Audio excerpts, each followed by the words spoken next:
Welcome everyone to this evening's webinar, the Why Football Clubs Need LGBTQ plus supporter groups. It's going to be a webinar that should last for an hour and maybe an hour and 15 minutes, but it's going to be something that will be really insightful. I've got some fantastic panelists that are going to be joining us and having a discussion, but I've been doing this work for around 5 years, and the things I've learned about myself, about diversity, about equality and inclusion, I've learned because of the personal relationships that I've developed. And some of the people that are going to be joining us tonight are absolutely fabulous human beings, and the job I do don't feel like a job. And the reason being is because I have so many people helping me work towards making football as inclusive and welcoming as possible. So I'm really thrilled that tonight we've got a few of those people here to join us for a conversation, and that's what it is. It's an informal conversation about this space. You may have seen over the last week some amazing activity around the Rainbow Laces campaign, which the Premier League put out. This has been amazing, but it's not just this activity over the last few days. This activity goes on all year, and I think we're going to have some panelists here this evening that will explain exactly what goes on, why it goes on, the impact it has, the impact it's made, and why we need to continue doing more activity in the future. So I'll be hosting with Maria Ryder, my colleague at the Football Supporters Association, and I'll bring Maria in now, who will just explain how this evening works, because it's not just a conversation, there's some interactive stuff, which is great. She will give you a little bit of an idea of what the format's going to be, how it's going to work, and then we can kick off.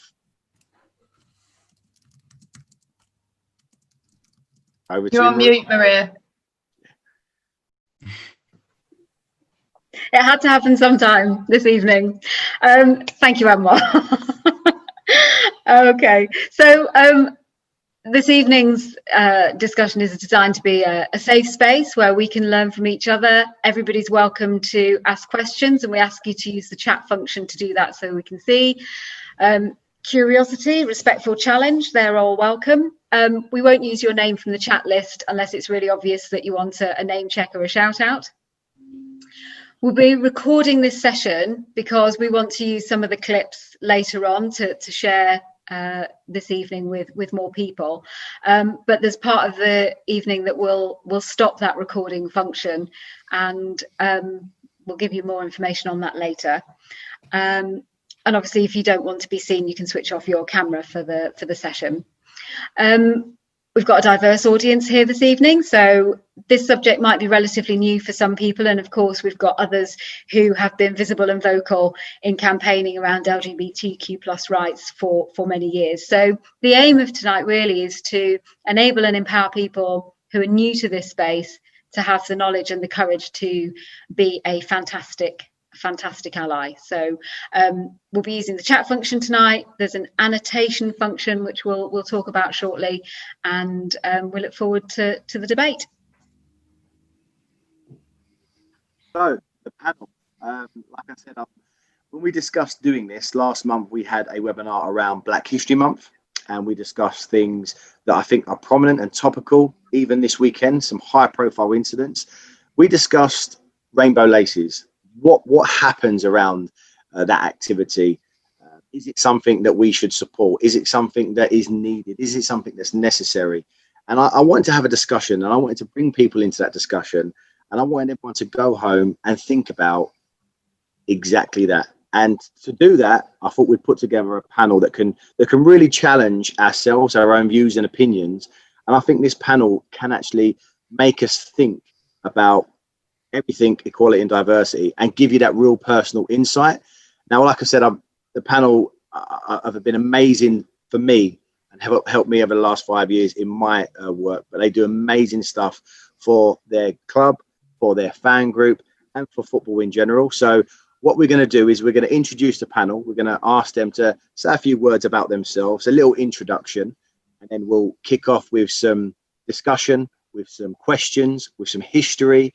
And what I want to do tonight is, when you get 4 people that we have on the panel this evening, I want to challenge you. I want to really get into some of the detail, because trust me, the things I've learned from these individuals have made me such a better human being. So I wish and I'm hopeful that we can all take away something that I'm sure they will deliver tonight. So without further ado, I'd like to introduce to you the panel, starting off with Chris Paros, who's the co-chair of Proud Lily Whites, an FSA board member and a Kick It Out trustee, but just amazing human being. So Chris, over to you. Thank you, Anwar. That's quite an introduction. So, I mean, you can see the sort of the stuff that I do here in football. And I really sort of believe that football can be a catalyst for social and cultural transformation. We see that every day. It's why football clubs have got foundations, and the best ones, like I think Tottenham are rooted in their communities, including their LGBTQ plus community, which is what we're here to talk about today. And football can also be where we see the worst of humanity. I've been a Spurs fan all my life, and there was something so special as a 6-year-old to kind of walk up those stairs and see the pitch for the first time and be part of that shared space. You know, that feeling of kind of collective hope, collective glory, sometimes collective misery, that collective intake of breath that happens in that moment before the ball hits the back of the net. I promised myself when I grew up, I'd get a season ticket, and I've been going regularly since the 1990s.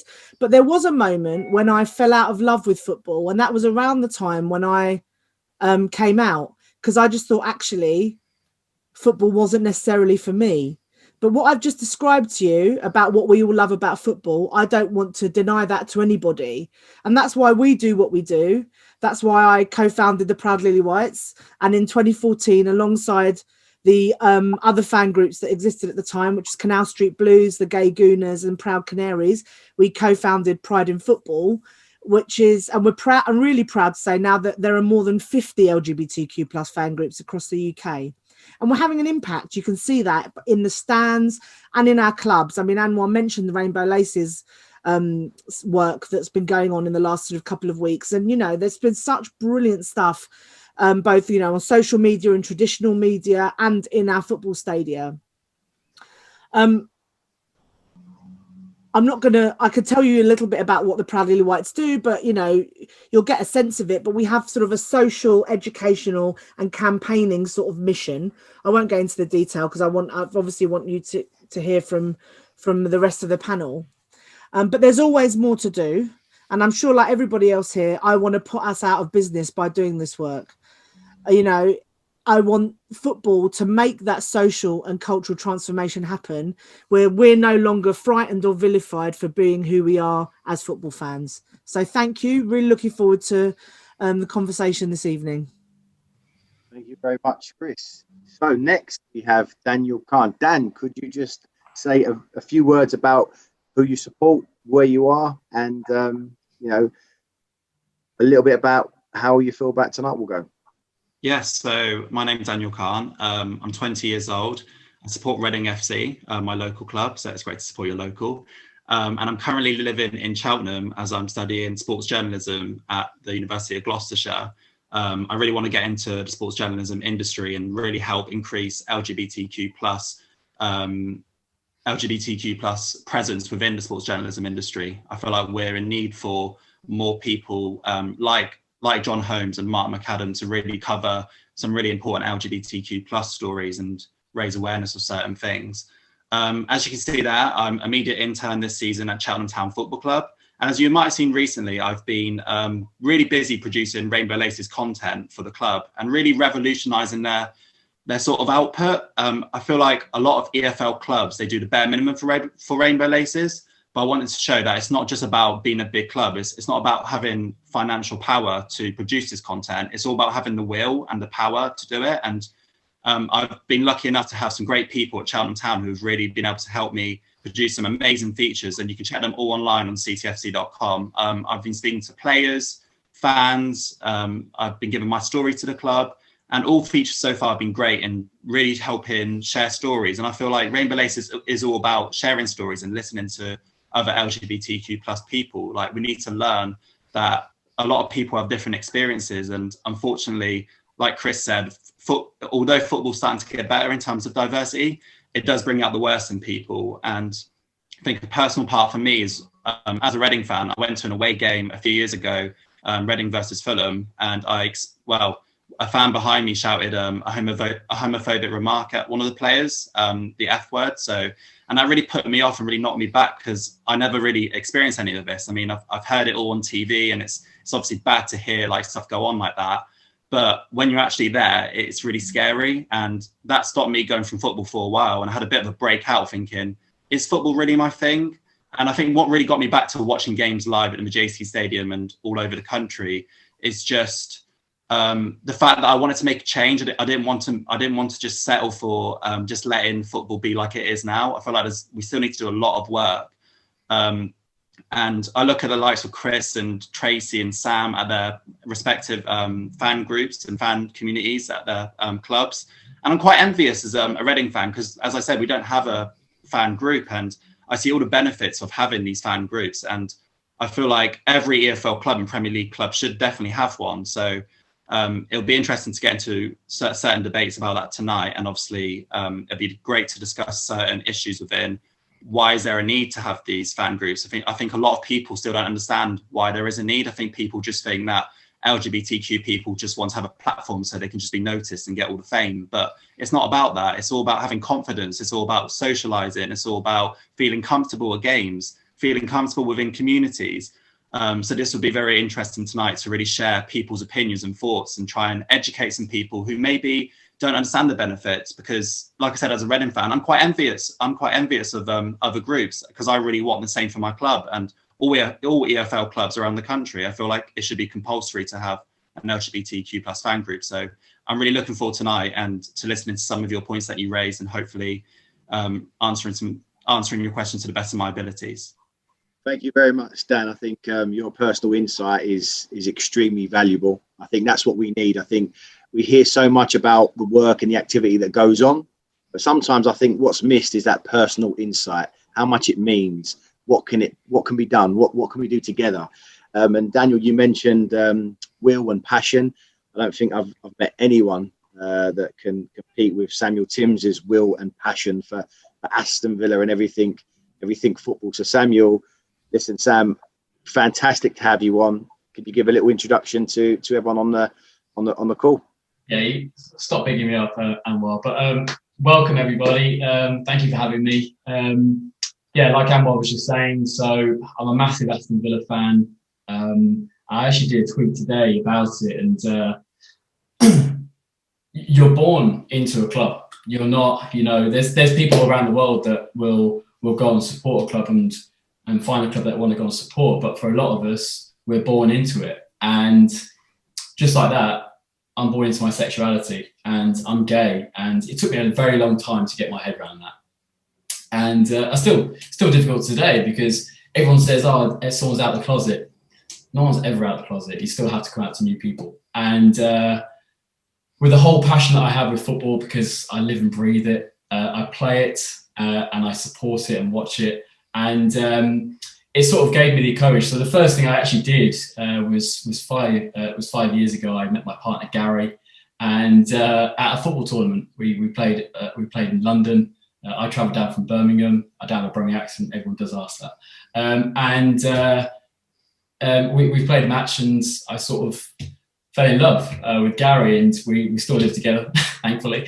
And he's a massive Charlton Athletic fan, and I moved down to Kent, and he was playing for a team called Bexley Invicta, and myself and Gary set up for the first time ever. It's the first ever. It's a pivotal moment in grassroots football for a club to be formally affiliated to a professional name and trust. And Charlton Invicta was born, and it provides a platform for LGBTQ plus participation, but also it empowers our allies to realise actually gay people can kick a ball, and they don't actually fit a stereotype of what mass society in football might portray on them. So I won't go too much into it, because I could go for hours. But the next part is obviously my joy is Villa and Proud. I founded it 2 years ago. It is going above and beyond what I thought it would do. It's becoming a real great brand.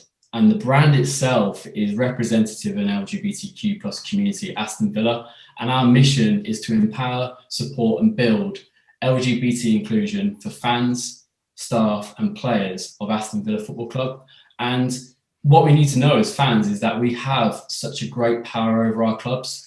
And when we have voices that come from the stadium, is the fact that these things that are negative that come from the stands towards players is what stops them from being, maybe feeling comfortable. And this is down to all forms of discrimination. But just like other supporter groups up and down the country, is that the whole point, and we're obviously going to talk about it in this webinar, but the power of what these groups can provide is not just about LGBT equality, but it's also about all forms of discrimination that face our game, and how these groups can understand through their own experiences of being, homophobically abused, biphobically abused, or transphobically abused, in understanding that's the same issues that face people of colour, faith, disability and sex in sport. So I will go on for ages, so I need to cut myself, but I'm really, it's a massive privilege to be on here with everybody, and I look forward to answering your questions. Thank you very much, Sam. I have to say, Sam, I love that background. It makes me very envious. As you can see, mine is very plain because I don't have a huge stadium full of fans looking at the Villa and Proud banner. But just as a snapshot of some of the amazing stuff that goes on, you talk about envying groups. I mean, Chris Paris and the Proud Lilywhites, they had Eric Dyer modelling their merchandise and had a Zoom call with Aussie art dealers at the weekend. I mean, that stuff's quite amazing. But talking about being envious of groups, when I met Steph from Proud and Palace and some of the activity they did and the way they did it, they almost wanted to make, I almost felt like I wanted to be a Crystal Palace fan, which is a very strange thing. But Steph, if you could introduce yourself, that would be great. And while everybody wants to be a Crystal Palace fan secretly, first of all, because quite apart from anything else, we definitely always have the best kits. Literally, you look at any competition and they kind of put up who's got the best kits. Palace are always in the top 2 or 3 of that. So that alone is a good reason to support the Palace. But it's I could go on about Palace for ages, and I'm not going to do that. Thanks for, first of all, inviting me onto the panel. And thank you to everybody that's joined this call this evening. And to the 3 panelists that have just spoken before me, who have all said so many things that I would probably want to say myself, and they've probably said them better, to be honest. So I'm the founder of Proud and Palace, which is Palace's LGBT fan group. Chris Paros mentioned earlier on about the launch of a group called a network called Pride in Football, which is the umbrella group for all the different fan groups. And it was a meeting that I attended when Palace didn't have a fan group that led me to make the decision to start Proud and Palace. And the reason I started it was that I've been watching Palace since 1980. That was the first time I set foot in Selhurst Park. So anyone who knows anything about Palace will know that actually, for most of the time, we've been nowhere near the blooming Premier League on a sustained basis. We're usually comfortably in the Championship, bouncing around between relegation and promotion. But Palace is my club. It always has been, always will be. And there was a period in my life where I felt that I couldn't be part of football anymore. It was a time where I came out and I knew that I was going to need to transition, and I could not see a way in which that journey and football could coexist. And so I left the game, quite simply. And for probably about a decade, I didn't go and watch my team. And it was only after a passage of time, I decided to kind of go back. And the second I went back, I just almost had this thinking feeling about how much I'd missed, how much of me I'd lost as a result of not being part of Palace anymore. And then being back reminded me that actually, this is where I want to be, and I want to be here every other Saturday or Sunday or Monday or whatever it is these days. And so that made me think about starting Proud and Palace, and that's what I did. And I didn't know whether anybody else would join. I hope they would. And it turns out they did. And there's a number of other we've got a couple of hundred people in our group. But the reason why I felt it was important beyond my sort of personal connection to it is visibility. It's as simple as that, because what I started to find was, as people joined the group, they've been going to Palace for years. They all had amazing stories. The club's been in administration twice. And some of our group, when the club was bust, basically on its backside, were the people that were going in and cleaning the seats so that we could play home games and get the ground open and meet fire regulations, and doing it on a volunteer basis. But they'd also been homophobically abused following their team around the country over the years, or witnessed that. And yet they still would say they're a Palace fan, but equally could say that there are real disconnects with that relationship and actually how that operates in the context of football. So actually creating a fan group meant that no one of us had to hold a visibility for the idea that there are LGBT football fans, that actually the group represents the actual practical reality that there are, and there always have been. And actually what that enables people to then do is, particularly allies, I might add, is to challenge other people's behaviour when they see it and say, do you know what, you need to think a bit more about what you're saying here, because, you know, Proud and Palace, I know some of their group and they're great people and they've been coming here as long as I have. They're every bit as much a Palace fan as I am, or you are, and you don't have the right to kind of to denigrate them in this way. And on a very base level, on a peer-to-peer level, that's how we work with Palace. We don't really, we engage very actively with the club, but we never ask the club to speak for us. You know, we work very peer-to-peer with the rest of the fan base. And I think that to Chris's point earlier on about, you know, we'd like to be put out of business. We'd really love to be put out of business, to be perfectly honest with you. And I think you'd find that all 50 fan groups, if you sat them down and said, you know, would you like to be put out of business, they'd say, absolutely, definitely, not just because you know, it would show tremendous progress in kind of the culture of being a football fan. We'll do this voluntarily, and it's hard work, to be completely truthful. It takes massive amounts of hours, and we do it because we're just emotionally very committed to the idea of people feeling welcome in a football ground, and our clubs being the best they can possibly be and representing all of our community, whether your community is in, you know, in South Yorkshire or South London, you know, it doesn't really matter. The point is that, you know, our football clubs grow out of our communities, and they can't choose the bits they have and the bits they don't have. They have to have it all, and everybody has to feel equal within that. So that's why we, you know, we have all of our fan groups, if you like. And as a result of that, you know, I'm very fortunate, probably also because of my sort of day job as a fundraising director. I sit on the board of the Palace Foundation as well, which has been really great to help in terms of, you know, the impact that we can make in the local community, particularly over the last year, where we've done really, you know, a huge amount around sort of COVID relief and food banks and, you know, addressing food poverty. So I could go on and on. I'm not going to, because, you know, there's plenty to cover in this call. But thank you for joining and thank you for listening.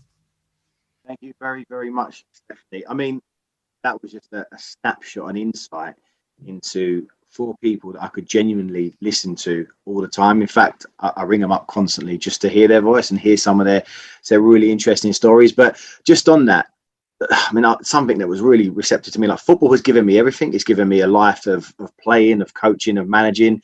And I sometimes think that there might be other people who look like me, who have a similar name to me, who won't ever have that opportunity to watch, play, coach or manage just because of who they are and where they're from. And it's given me everything I have. It's literally given me everything I have, and it's put me on this call this evening. And to think that there are people that can't embrace the game because of who they are, that really saddens me. And the only way that's going to change is by football fans helping in their own time, as Steph mentioned. And it is hard work. It's not easy. But one thing that encourages me is over the last 5 years working as part of the Fans for Diversity campaign, as a player, I've not seen much change. And I've been open and honest about that. But to be honest, in the last 5 years, what football fans have done to contribute to positive change has been absolutely amazing. And, you know, I congratulate, you know, our 4 panelists, as well as all the other fan groups that are contributing to that and will continue to do so. So that's amazing work. But it's about, okay, we've done that. How can we do more? How can we improve? And how can we get better? So we just wanted to run through LGBTQ plus. Now, we know the L is lesbian, a woman, you know, I'm not going to read it. We've already talked about queer.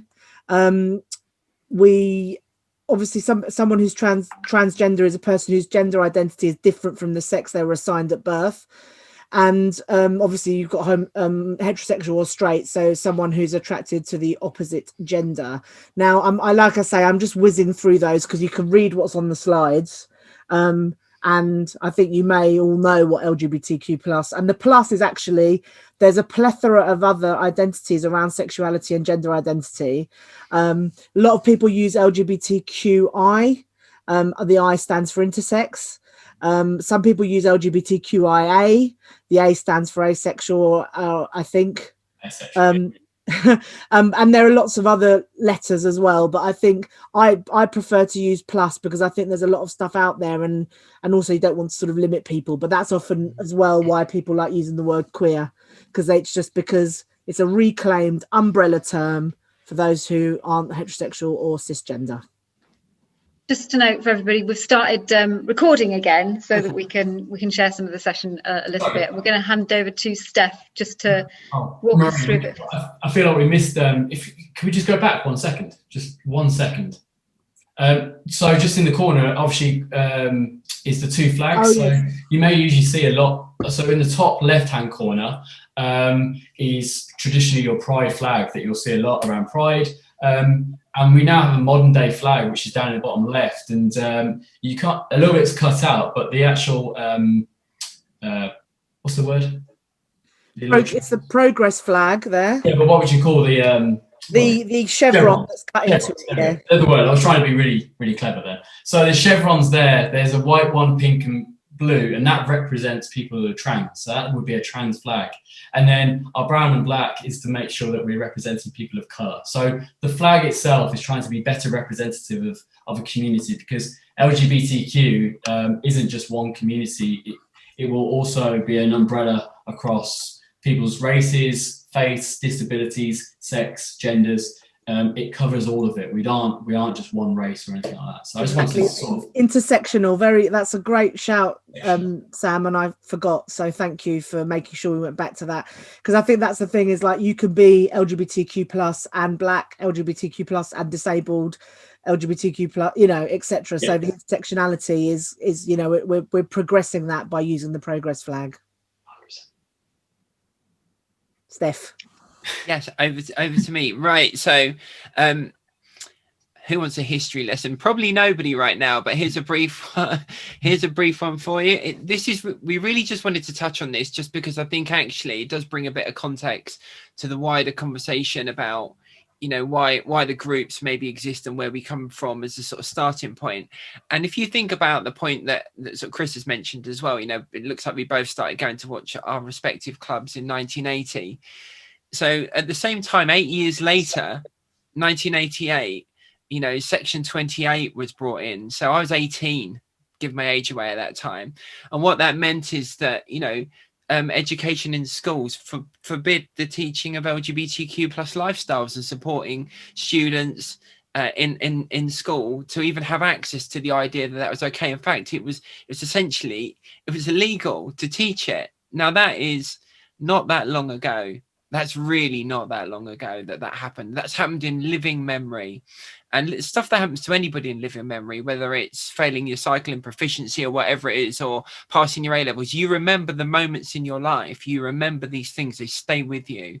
And because we are still living with a lot of this kind of legislative baggage, it affects the way that LGBTQ people feel about their place in the world on an ongoing basis. And even to the extent that if we move to, I think, the next slide, you're looking at, the Equality Act in 2010, only then bringing together all the elements of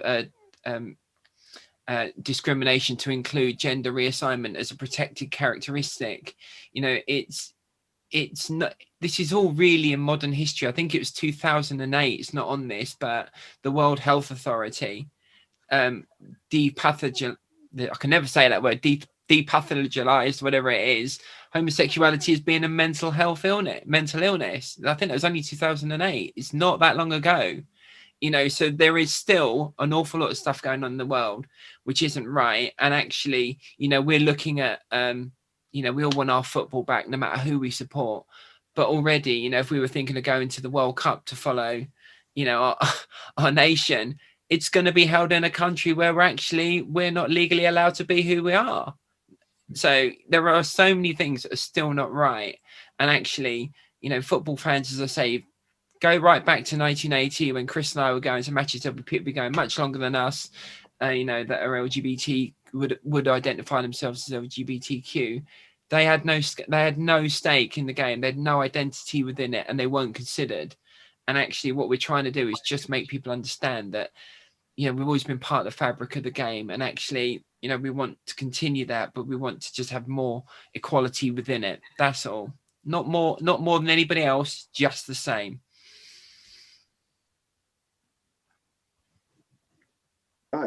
I mean, that's really important. I think it is. I can't stress how important it is to know where we're at, where we were, and consider and start to plan where we want to be.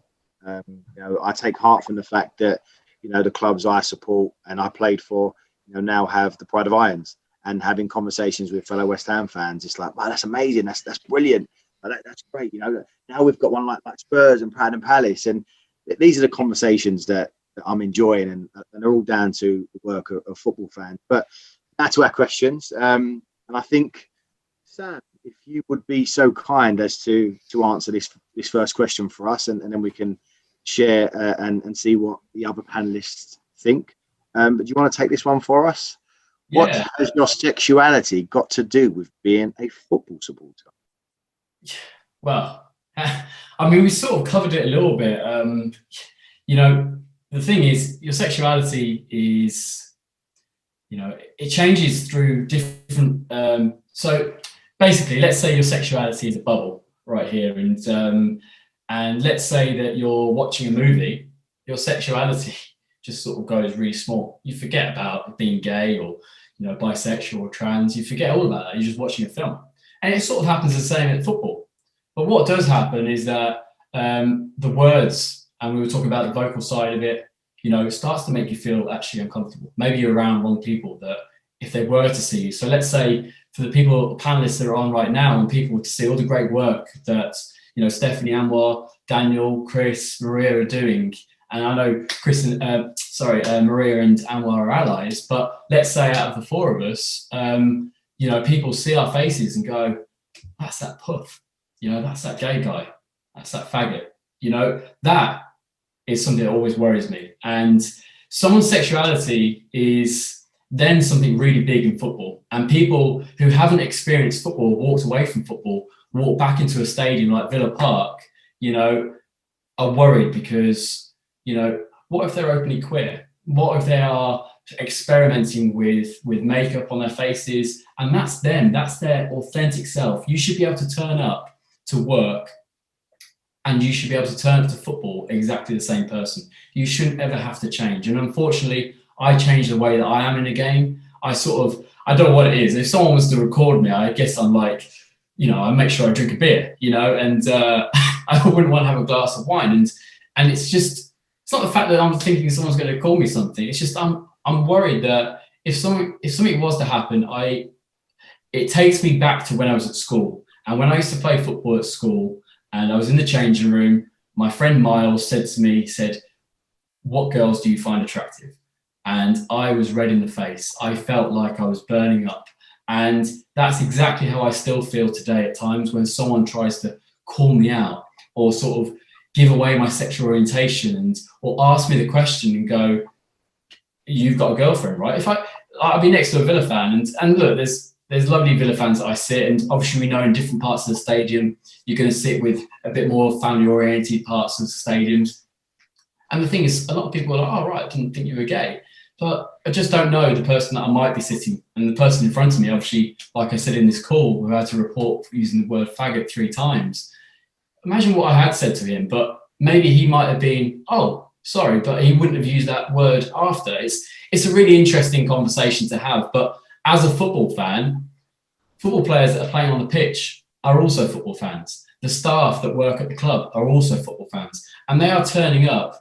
And yes, we know football players get paid a lot of money, but let's look at them as an employee, as a club.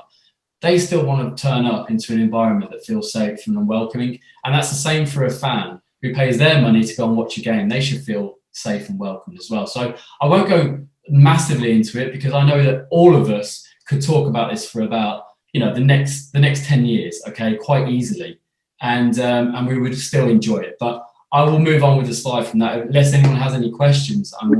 Just on that, Sam, I mean, so you are part of Villa and Proud. So Daniel, if I could just ask you the same question, but from a person who's not actually involved in a existing LGBTQ plus fan group, what's that feel like? Do you have the urge, and would you like to do something at Reading? And also, looking back at the question, what's your sexuality got to do with being a football supporter? Also around the playing side as well, because I know we had conversations about you wanting to play grassroots football and how you find that difficult.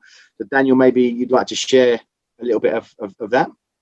Yeah, so about me wanting to play grassroots football, I used to play from the age of 5 to the age of 12, 13. And I stopped when I realised I was different to everyone, because I thought, oh, I might not be accepted here. And it's probably been the biggest regret of my life, because I've missed playing ever since. And I hope to join like an LGBTQ plus club in the future. And the reason I stopped is just the fear of the unknown, and the fear of not knowing how people will view you, whether that's your teammates or the fans who watch you at the games. And that's still a current problem. I mean, relating back to the question, what's your sexuality got to do? It's part of your identity. You take your identity with you to the football game. But like Sam said, there's been times where I act like a fake person. So maybe someone doesn't know. Maybe someone doesn't notice me, to try and make someone not know who I am, and just to sort of fit in with like the culture in football stadiums and football grounds. And without a supporters group here in Reading at the moment, it's quite a lonely place, because I don't know any LGBTQ plus Reading fans. And what a supporters group will do, it'll bring the LGBTQ fans together, and it'll allow us to. It's not just about having the fan group there. It's also about the social aspects. It's all about.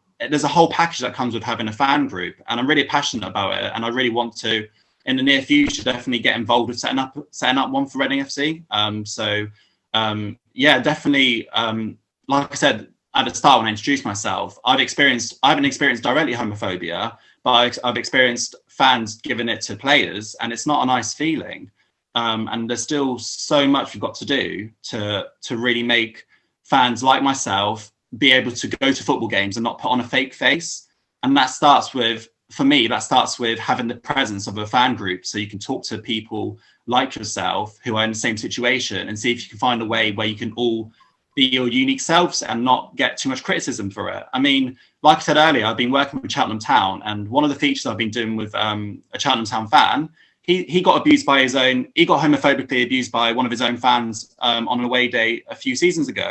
So it's insane. And obviously there's no LGBTQ plus fan group there. And so it just shows you when someone suffers homophobic abuse, maybe having that fan group there will actually help to provide the support, because not everyone experiences it, but people, I think there's a stat from Stonewall saying that I think 7 in 10 LGBTQ fans either experience homophobia directly at football grounds or they witness it. And I think Sam said he had to confront someone at a Villa game before. I mean, I think we've all probably, as LGBTQ fans, and even heterosexual fans, we've all probably seen homophobia happen at football. But it's all about acting upon it. And I think one way that it will get better is having the presence of fan groups. So the fan who got abused at Cheltenham Town can then have the fan group there for him to go and confide in and give him advice about what to do. Because it scared him off. And obviously he's back now watching Cheltenham Town, but he had a break from football. And I witnessed it back a few years ago at a Reading away game. And I had a break from football in terms of watching it, because I just thought there's no hope. So yeah, like your sexuality, it's your identity, and you want to express it at a football game. But unfortunately, I don't think you can do it at a men's football game. But what I've noticed is that when I watch a women's football game and when I report on women's football, I feel like I'm more free to be myself. And the players and the fans actually there don't really care about my sexuality. They embrace differences. They embrace the diversity. Whilst I feel like the men's game, I feel like there's such a sort of ingrained, deep-rooted homophobia, still a problem still there. And obviously we've got to deal with that. And I feel one way we can hopefully deal with it is by hopefully in the future getting every EFL and Premier League club to have an affiliated LGBTQ plus fan groups, because I think the support they give to LGBT fans like myself, it's massive. No, I appreciate that, Dan. Obviously, Chris has got something to jump in, but I think that's key, and it's that personal insight and that opinion. I think is really important for everyone to actually listen. But sorry, Chris, you was going to say something. Yeah, I was going to make 2 points. One about the women's game, and one about every EFL club having an LGBTQ plus fan group. I agree with you in principle on that one, Daniel. But I think one thing that we definitely seen from Pride in Football is the fan groups that work are the ones that are both that have will from fans and from the club. Because if you've got will from the club but no fans to do it, it won't work because it feels inauthentic already. And and you can smell it that if the club's just trying to kind of put a rainbow up somewhere. And then equally, I think if you've got a bunch of fans and they've got some support from the club, it doesn't have to be, as Steph said, you don't have to sort of sit hand in hand with them. It's just, have a good enough relationship with them. Then that's when I think that's when it works well. So I think that's just a point to note, and I'm happy to chat to you about that. Yeah. On the women's game, I think you're absolutely right. From a fan perspective, there's a different kind of inclusive environment. I think it's much more. I think it still remains, and there are out players in the women's game, but it still remains challenging but it's wrapped up with sexism and what it means to be a woman, and with kind of nonsense around gender stereotypes, because there is still something about women playing sport makes them a bit lesbian. And so you get a bit of, sometimes you get over indexing in the women's game for trying not to say there are too many lesbians in there because you don't want to put people off. So there's all sorts of things going on. But I think from a fan perspective, it is definitely a more inclusive environment. But for me, I like going to women's games because there's less aggro. Definitely. You're there to support your team, not to denigrate the opposition. Yeah. Can I come back on a point you made, the first point? About the EFL clubs and all clubs having one. It's the fact it doesn't have to be like a demand from, or demography doesn't have to be have a high LGBTQ plus representation, because these are we want LGBTQ plus all inclusive fan groups, and that doesn't just mean having LGBT people, that's also having allies, heterosexual people. And I think there'll be enough people as allies who would join these fan groups to make it, even if they're still small fan groups, there is still enough to make it a decent size. So it's not just about having LGBTQ plus fans, it's about having more fans, heterosexual fans, just allies who are supportive of people who are not represented. I guess it depends what you're trying to, there are loads of people from all sorts of fan groups in this chat at the moment and some of them have got different things that they're trying to achieve. So that's all part of it. And I think that's what's really important, is that it's driven by, the best fan groups are driven by fans who are driven by something. Doesn't matter what it is. Hopefully it's all kind of good and inclusive, but you're driven by something, whether it's about safe standing or keeping away ticket prices down, or being LGBTQ plus inclusive, or being inclusive of fans of colour, I will just add one last thing before we move on to the next slide. Just to leave this with the audience, is that what has your sexuality got to do with football, with being a football supporter? I don't think in my lifetime I'll ever be able to walk hand in hand with Gary to a football match. I know I would feel vulnerable to an attack. I would feel that someone would say something. Now, we're all different. Football is full of opinions, and we know that, and we see things differently. A little bit like what Jim was saying from Pride of Irons about, does your boyfriend know you're here? Some people will see it in different lights, and Jim got an experience with a 10-year-old lad next to him with two dads. And I'm just saying that question, just have in your head that two men, and I've seen two women holding hands in hands at Villa Park, and I was great. But I feel as a man sometimes it's really difficult, especially when you go to an environment like football at times in stadiums, and if someone saw you do that and it's the wrong person, it could turn really nasty. And I just want to leave that with you. And that's why sexuality is really important, because just like Daniel said, it's a part of you, and someone should be able to hold their hands or have a kiss or share a photo and people to be, oh, cool, you know, they're two people of the same sex. That's what I was believing. That's key for me, Sam, and I think that's what I think this panel, and that's why tonight is really important, because you know sometimes people can think about what it's like, but actually to listen to some of the personal stories, I think is so important, because that's where education comes in, to have that empathy and to actually sit down and think about, well, I wonder what it would like to be a gay man with my boyfriend going to a football match. I wonder what that would be like.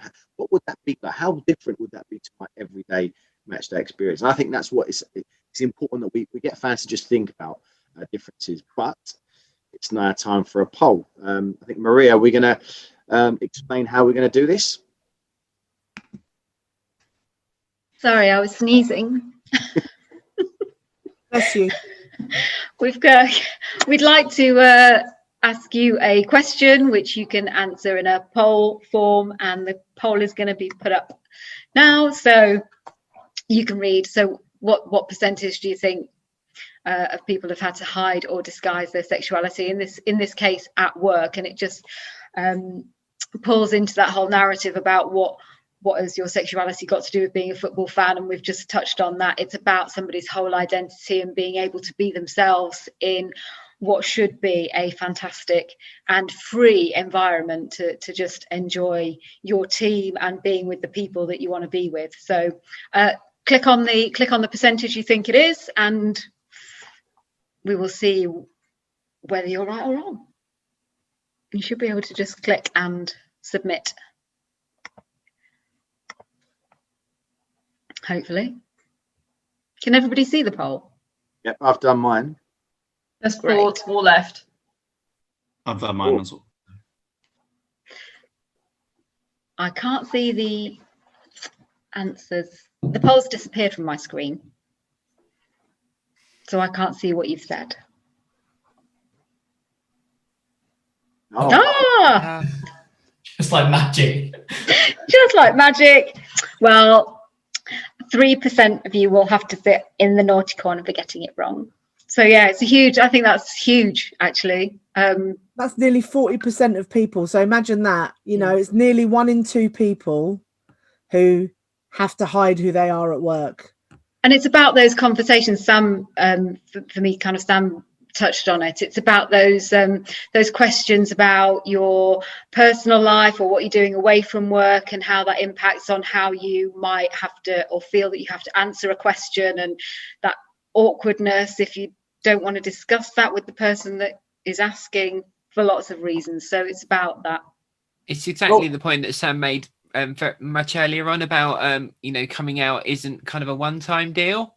Essentially every time, you know, if you change job, you're in a new environment again, it starts all over again. And it's a constant process in life of, you know, you meet new people, and eventually it'll become, the conversations will move around to, is you get to know folks, you know, what you're doing this weekend, and then suddenly you're in that conversation again. So that doesn't surprise me at all, that poll. Also, that poll, I think, illustrates, you know, we talk about how tough times are at the moment in your working week, and how busy everyone is, and then all of a sudden, you know, for most people, football's at release, isn't it? You cannot wait for the weekend to go and, you know, give that striker that never scores that little bit of abuse or that motivation to score, you know, to see your team win 3 points. But then if all week you've had to lie about who you are, and then at the weekend you have issues about being yourself at something you love doing, I think that's a carryover where football can actually be the actual opposite.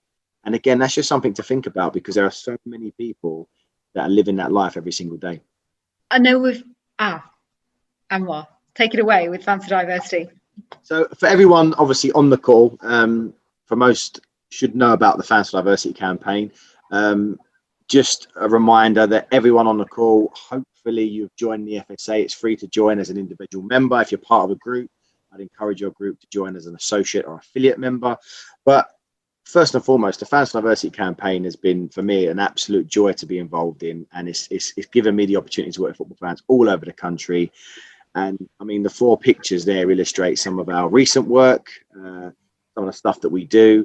We try to cover all strands of diversity. So we work with absolutely everyone who wants to bring people together to make football that little bit better, that little bit more welcoming. And some of the stories and people that we've met over the last 5 years have been absolutely amazing to see.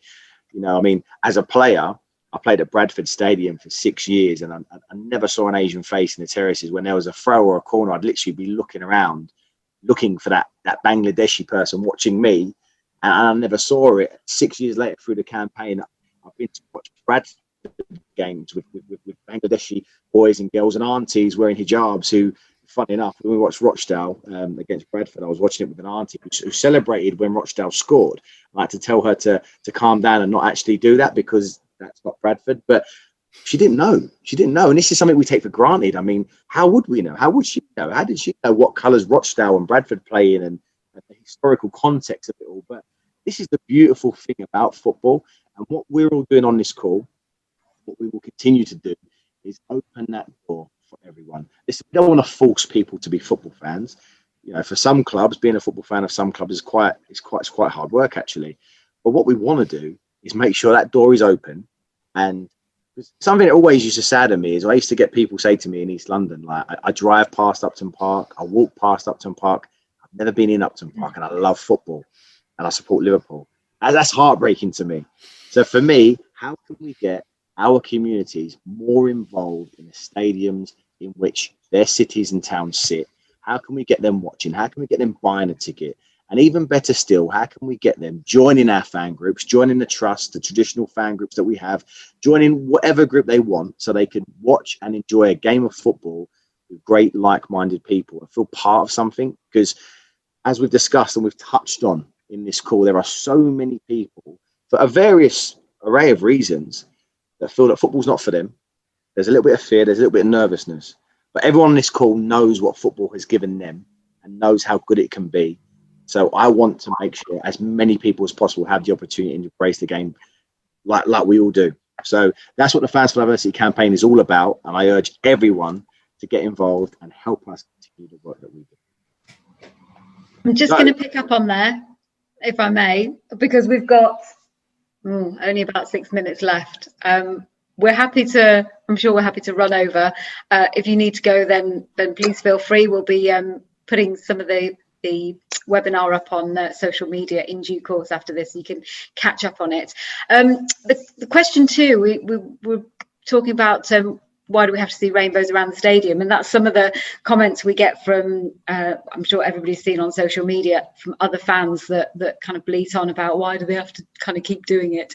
And so we wanted to kind of touch on that question, but also I think it would be useful. Mike put a question up earlier about having to deal with tweets in response to clubs posting their support for rainbow laces and, for example, football versus homophobia or whatever it is, and how we can respond or deal with that. That might be something useful to touch on from the panel. Well, I mean, I think the problem is that you're talking about social media, which is a cesspit in and of itself. And, you know, I spent one New Year's Day with 36 hours of personal abuse for calling out the Rent Boys chant. And it really upset me that day. It was a number of years ago now. And actually from then I just had to move on from it personally. I think working with the club is the right thing to do, because actually they can root out whether there are season ticket holders and members, etc., and they will do something about it. I know Tottenham do. I think we have to work with the social media companies because they need to change. You know, when you're in a football stadium, if you're homophobic or racist, you get thrown out of the football stadium. It's an absolute free-for-all on social media, and I'm not up for that particularly. And all the work that we've been talking about is how we change the culture in order for that not to take place. Steph? Yeah, no, I just wanted to add that because, I mean, we all know the kind of the very big downsides of social media.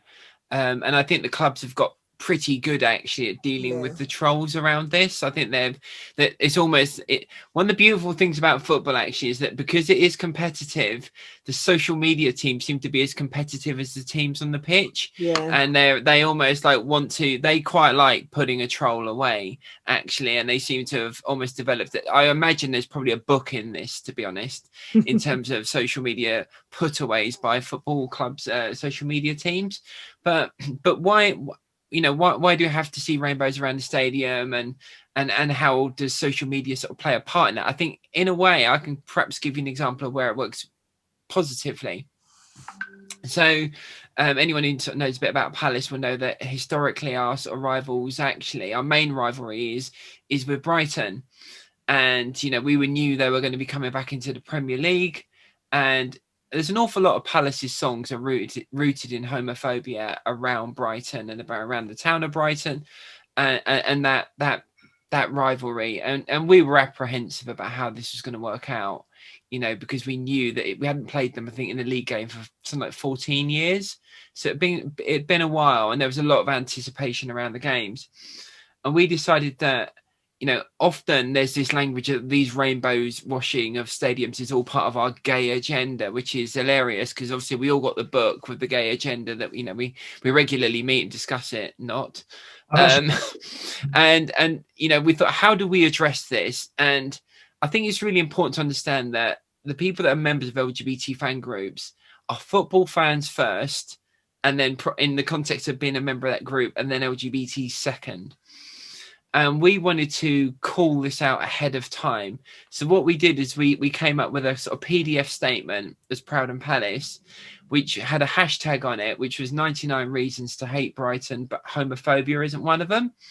And some people said, you shouldn't use the word hate. And we're like, look, in the context of football, people do hate other teams. They don't really hate them, but, Luton hate Watford, and Tottenham hate Spurs, and, Villa and Birmingham, and on it goes. And so we kind of wanted to use language that we understand as football fans. We know that the rest of the fan base uses. So we put this statement together, and we didn't tell Palace about it at all. And then we went out to all the other fan groups who all have social media presences and said, would you be prepared to put your logo on this? And then actually the week before the game, we just want to all put this out at exactly the same time. Many of them had much bigger social media followings than we do as a fan group. We were quite sort of in our sort of early stages really then. And I think we ended up with something like 25 different Palace fan groups that put their logo on our statement, and then all activated it at exactly the same time. And then when inevitably the trolls came rushing out to have a go, it wasn't Proud and Palace that ran to deal with them. It was everybody that was dealing with them, going, all right, okay, actually, we've put our name on this for a reason, because we think it's important, because actually these songs are almost embarrassing in their kind of historic language, and actually they're a bit of a stain on our club. We're South London, we're incredibly diverse, and it is absolutely embarrassing that this is being still attached to us in this day and age. And suddenly it no longer became our conversation, it became everybody's conversation. And I think that is why you need these visibility pieces, because it enables organizations. It'll enable Cheltenham at some point, or Reading, to go, we need to get our group together. We do. And actually, we can see how this works for other clubs, and we can see the value of it. And as soon as they do, people will start to stand next to them and support them, and that's what will happen. There will be trolls, there will always be trolls, but they're not a reason not to do anything. In fact, they're a reason to move forward. Because just one thing that happened this weekend, right, was Vardy, and he hit a flag, and I'm just seeing the flag now, and what a fantastic response that came from that, because the amount of people that were saying, well, that's what Vardy thinks of gays, and all this sort of stuff, and him going to smash I've never seen a flag break like that so easily, but it did. I don't think he thought it was going to, but he actually signed that flag and gave it to Fox's Pride, which is Leicester's official LGBTQ plus supporters group. And the thing is, that's a conversation starter that got him realising, actually, oh wow, this has actually caused an issue. I want to make sure that I can stand up as a player who has a fantastic weight behind him. He's he's a fantastic player and he's a great advocate for Leicester. I don't like it when he plays for Villa, plays against Villa, but we need to make sure that he can use those sort of those platforms, because that flag, all it does is it's a conversation starter. And what Stephanie was just saying with bringing other groups together is the power of what, you know, Proud Palace brings to Crystal Palace. Exactly that. And even most recently, that's happened again in a completely different context as a result. So most people will be probably aware that we have an ultras group at Palace, the Homestyle Fanatics. And, you know, that there's been a big movement around food banks and raising money for buying presents for children at Christmas. And the HF wanted to get something going around that, and they messaged us and said, look, you know, the idea that you guys had all those years ago, we're going to do something similar now. We want to get everybody's logos on this. Were you happy to be on ours?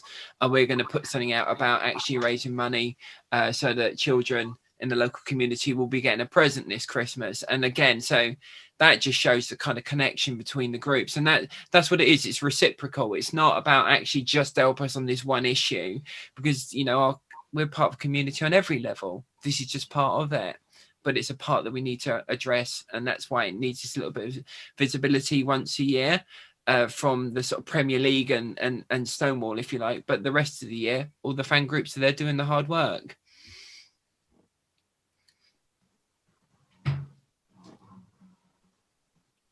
Could we have, great. So we've got another short poll. If we can have the question up on the screen, please. Okay, so we've talked about visibility, we've talked about feeling included. So how many athletes were already or confident enough to be out 4 years ago at the Rio Olympics? Click your preferred choice and we'll give you the answer.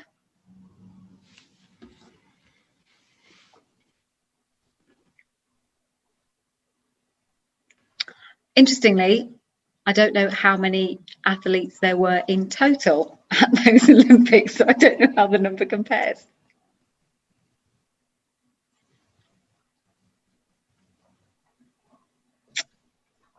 And hopefully everybody's finished. Finished. Chris, do you want to pick up on this? Yeah, sure. So the answer is actually 56. So I know we led you down the path that it's all misery. It's not all misery. I think Maria makes a good point that we don't know the exact numbers of athletes, but I think even on the trajectory that we showed you earlier, people, you know, culture has moved on. And, you know, in my lifetime, you know, when I first came out to my mum, she wasn't happy. She continues not to be that happy, but she's happier than she was. And I never thought she'd be in a place where she'd be as accepting as she is. So I think, you know, there is movement and more people are coming out precisely because we do things like this and have these kinds of conversations. And I see the point from Ian Bridge, hi Ian, saying that the struggle can move on until someone comes out in the men's game. I always think that's a little bit of a red herring. I don't think we can put it onto individuals like that. I think we do this work and we create a culture where it's not an issue. And it's broad and it's wide, of course, because we're talking about what happens in the media, etc., and all the rest of it. But the more we have these conversations, the more we normalize, and the more we talk about football, that you've got LGBTQ plus people and fans and staff and stewards and all the rest of it, the less we have to put the onus on one or two individuals. I don't know how everyone else feels about that. I agree. I don't think it's down to I think that's it's a media obsession more than it is say an LGBT population obsession. I don't think any of our fan groups have ever said, oh, we desperately, that's what we really want to see. It's not really what the groups were created for. It's not really why they exist. It's a media obsession. They really want this, and they only want it because they want the story. I don't think they particularly care about the individual and the well-being of that person at all. I just think it's they just want the story. But I don't think it's key. I think it'll happen eventually, but it'll be a little while yet. I knew this would happen. I knew this would happen. We said an hour and just over, but it's always the way. And to be honest, there's so much we can discuss, so much more we can say. But let's go on to this last question. So if I'm not LGBTQ plus, why is it relevant to my match day? So Stephanie, as your screen is highlighted in yellow, take it away. Well, I guess I suppose it's really just going back to the kind of the point I made a little bit earlier in terms of, you know, the role of allies. And I will say this as well, is that, you know, through kind of we've built, as a Palace fan, I built a lot of new friendships with people that I didn't know before, you know, at Palace as a result of starting this fan group. And some of those are members of the LGBTQ plus community, and probably the majority are not. You know, actually are just straight allies. And even within that, there's been an incident where one guy, you know, sort of came up and had a chat with me, and he said, like, you know, he said, my son's just come out. And he said, no, I'm going to be really honest with you. He said, until I saw your group and got to know you lot, I'd have been really worried for him because I thought his life was going to be shit. And that's the language that he used. He said, and it's made me realize that actually I have nothing to fear. I just want him to be all right. I do have to fear idiots, he said, because there'll always seem to be idiots.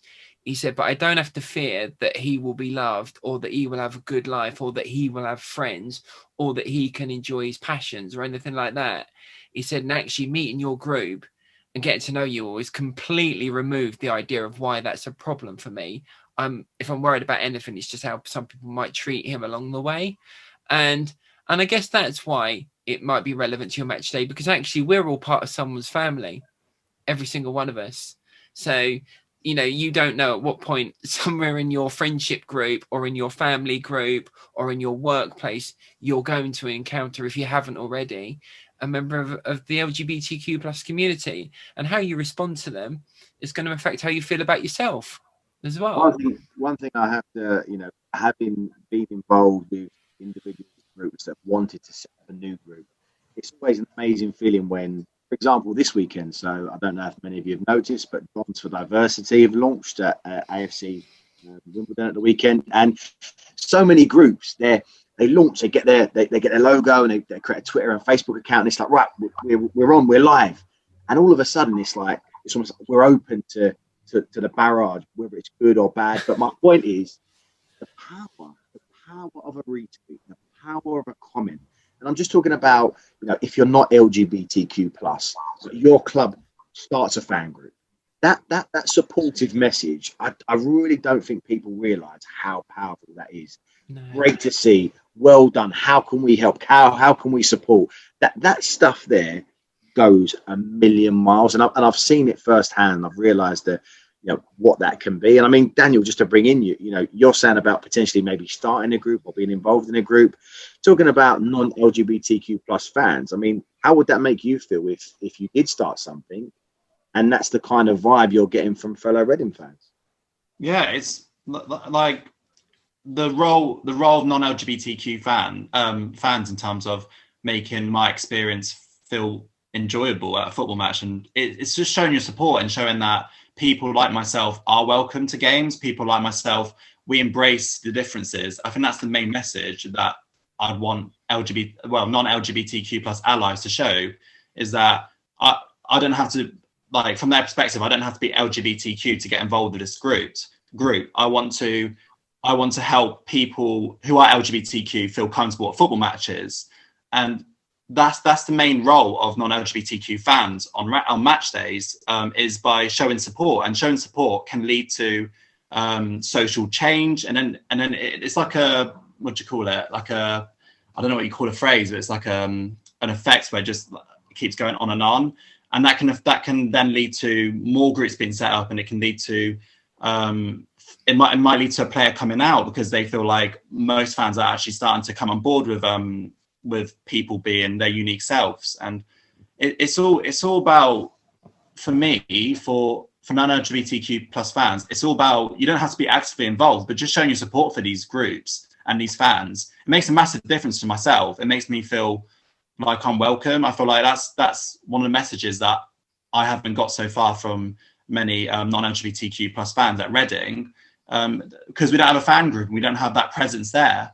And obviously, I think if we did set one up in the near future, which I'm hoping to do, we would see obviously a lot of positive reaction, but also some negative reaction. And it's just about seeing what we can do as a group to try and change a few people's minds about perceptions about LGBTQ plus people. We're not there because we want the attention. We're not there because we want a rainbow corner flag. We're there because we support our team. We're there because we love football. And that's the whole thing for me. And it's all about, like Stephanie said, it's all about allies and showing your support and making people like me feel more comfortable to come out and watch football, because there's still football fans out there who don't go to football games because they're gay, they're lesbian, and they're too scared to go because they're scared of the abuse or they're scared that they might be found out. So it's all about just showing support.